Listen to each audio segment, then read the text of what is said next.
नमस्कार. नमस्कार. आता हा आपला कोबीचा प्लॉट आहे, किती एकरचा आहे?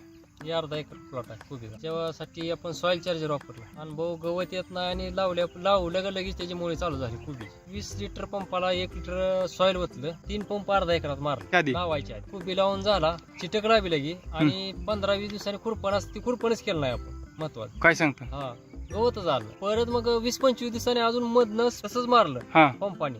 कोबीवर जाऊ दिला मधनं असं सऱ्या मारल्या. सरे मारले. हा सरीला अजिबात गवत झालं नाही. आता आपण इथं सरी सुद्धा बघू शकतो. बरोबर, इथं गवत काहीच नाही. गवत झालं बरोबर, एकदम क्लीन आहे. एकदम. ओके, खुरपण केलं नाही अजिबात. खुरपण काहीच नाही. काय खुरपण म्हणजे कसलंच नाही. कोबी फ्रेश आहे, आळी नाही विशेष म्हणजे. कुठंच नाही. कुठं आळी अजिबात नाही. म्हणजे पूर्ण डोस वापरला वैदिकचा. वैदिकचा पूर्ण तुम्ही डोस टाकलाय. बरोबर आहे, म्हणजे पूर्ण मुळे ऍक्टिव्ह झाली. बरोबर, मुळे ऍक्टिव्ह झाली. हवा म्हणजे जिथं डोस टाकलाय तिथं मुळे आलेली. मुळे आले. कुठंच बारीक मोठा नाही ना. बारीक मोठा अजिबात नाही. पान बी एकदम हिरवगार आहे. हिरवगार आणि आळीला हा आळी म्हणून नाही, इथं शेतकऱ्यांनी वापर करावा. सॉइलचा तरी वापर केल्यावरच कळते. सॉइल वापर केल्यावर गवत कणगण येते, गवतच येत नाही. गवत येत नाही, म्हणजे पूर्ण नायट्रोजन लेवल कमी होऊन जाते. नायट्रोजन लेवल कमी झाली का ऑटोमॅटिक पावसाळ्यात तर अवश्य वापरावं. ओके, चालेल, ठीक आहे, धन्यवाद.